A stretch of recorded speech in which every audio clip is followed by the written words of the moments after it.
मेरे हिसाब से धर्म जो है चेंज होता रहता है आपकी सराउंडिंग के डिपेंडेंस पे।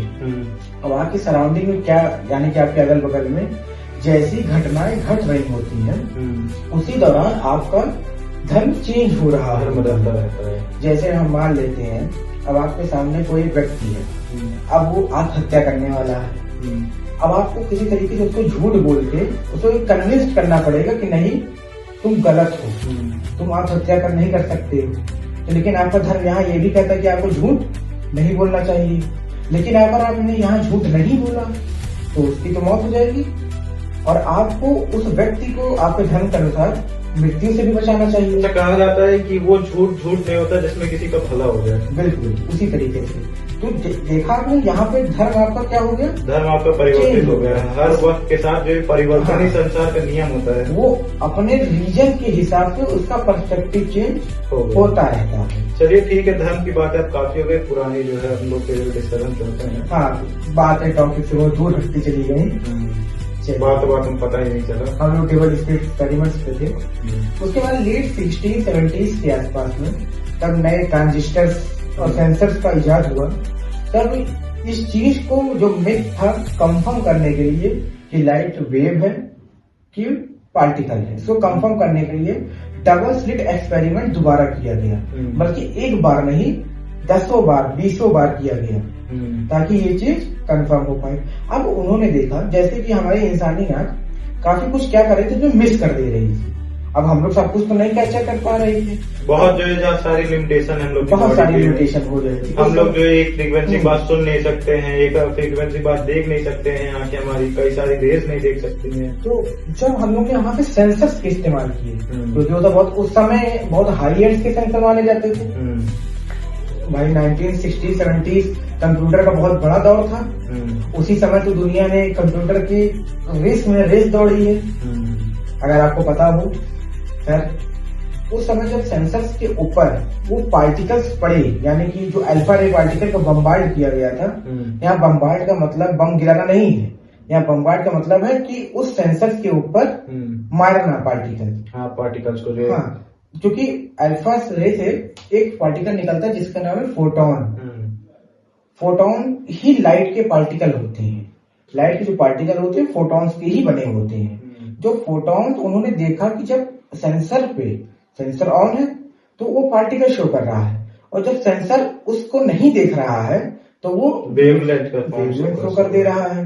तो यहाँ से ये तो कंफर्म हो गया लाइट के कितने नेचर हैं, 2 नेचर ऑफ लाइट। वो आपके पर्सपेक्टिव के हिसाब से, आपके पॉइंट ऑफ रेफरेंस के हिसाब से चेंज हो जाता है। अब उस समय तो नई नई खोजें चलती रही, इसके ऊपर नए नए डिबेट आते रहे। खैर अब तो नए पार्टिकल का भी इजाद हो गया जिसको कहा जाता है गॉड पार्टिकल। इस समय काफी जो चर्चाओं में है। इसको कहा जाता है हिग्स बोसॉन पार्टिकल। इसका सही नाम हिग्स बोसॉन है, लेकिन लोग इसको द गॉड पार्टिकल बोलते हैं। अब जैसे कि एक मान लेते हैं पार्टिकल यानी मॉलिक्यूल, आपने मॉलिक्यूल पढ़ा होगा। अच्छा, क्या ऐसा भी कह सकते हैं कि लाइट का खुद में एक ब्रेन है, खुद में एक समझ है, कि मतलब खुद में वो समझती है चीजें। हर पार्टिकल अपने आप को समझता है कि वो किस टाइप का नेचर शो कर रहा, कोई उसे देख रहा नहीं देख रहा, खुद में एक उसकी थिंकिंग है, एक इंटेलिजेंस लेवल है। क्या ऐसा हो सकता है? इसमें आपका क्या ख्याल है? देखिए, अगर मैं आपसे आपके दर्शकों से एक सिंपल सी चीज बात करना चाहूंगा जो आप सबने पढ़ी होगी, 9th-10th तक सबने साइंस पढ़ी होगी। हाँ, सबने पढ़ी है। तो वहां पे आपने ये पढ़ा होगा कि हमें कोई चीज दिखता कैसा है। हाँ। जैसे हम मान लेते हैं ये हमारा फोन है, ठीक है, ये फोन आपको दिख रहा है एकदम बकायदा। अभी आपको दिख कैसे रहा है? मान लीजिए ये बल्ब है, यहाँ से लाइट आई, अब ये लाइट के फोटोन पार्टिकल इस पे जाके रिफ्लेक्ट होकर हम लोग के रेटिना पे जाएंगे। ये पहले आपके इस ऑब्जेक्ट पे गिरी, आपके इस ऑब्जेक्ट से आपकी आंखों की तरफ बढ़ी, आपकी आंखों पे ये आपके जो प्यूपिल्स है, जो बीच का काला हिस्सा है, उसके अंदर से आपके रेटिना में गई, इन्वर्ट होके हम लोग इन्वर्ट कहाँ पे हुई? रेटिना के पिछले हिस्से पे। तब ब्रेन ने इसको सेंसर किया कि ये क्या चीज है, तब ब्रेन ने इसको सीधा किया, आपने देखा, आपको समझ में आया। तो ये चीज कितने मिली सेकंड के फ्रैक्शन ऑफ टाइम के बीच में हो रही है। लेकिन एक टाइम डिले है इसमें। मुझे इसमें ये बात का अगर आप लोग वो जानना चाहेंगे, मुझे आश्चर्य होता है कि लाइट के फोटॉन्स इसकी फोटोकॉपी कैसे बना पा रहे हैं। वो तो पार्टिकल ही है।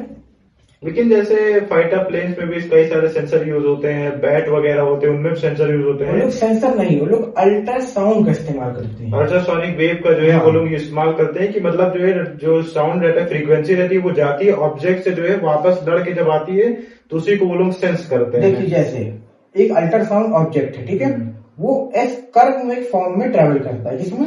अरे कर्व सॉरी, वो एक्स लाइन पे वाई लाइन पे नहीं चलता था। एक्स लाइन पे कर्व के फॉर्म में एक्स एक्सिस पे वो हाँ, चलता है। कर्व के लाइन पे चलता है। खैर हमारे ऐप के लिए एक्स एक्सिस पे है, और फाइटर जेट के लिए वो एक्स वाई जेड एक्सिस पे भी चल सकता है, वो जिस हिसाब से उसको जहां पे ट्रेवल करना हो। अब वो जब इसके ऊपर पड़ेगा तो इतनी दूरी का जो अल्ट्रासाउंड है वो यहाँ से रिफ्लेक्ट हो जाएगा, रिफ्लेक्ट करके वहां जाएगा। तो जो वहां का सेंसर है वो वहां से ये ऑब्जर्व करेगा कि यहाँ पे कोई तो पार्टिकल है जिसपे जो अल्ट्रासोनिक वेव्स हैं वो क्या कर रही हैं, रिफ्लेक्ट कर दे रही हैं। अच्छा, जैसे स्टेल्थ जेट होते हैं उसमें यही तो रहता है कि आप जो उस टाइप का उसमें जो है ऑब्जेक्ट यूज करिए, एलिमेंट यूज करिए, मटेरियल यूज करिए, पेंट वगैरह यूज करिए कि वो जो है वो जो फ्रीक्वेंसी है साउंड की उसको एब्जॉर्ब कर ले। साउंड की नहीं, अल्ट्रासोनिक वेव्स। हाँ, अल्ट्रासोनिक वेव्स की जो वेव फ्रीक्वेंसी उसको एब्जॉर्ब कर ले वहां पे।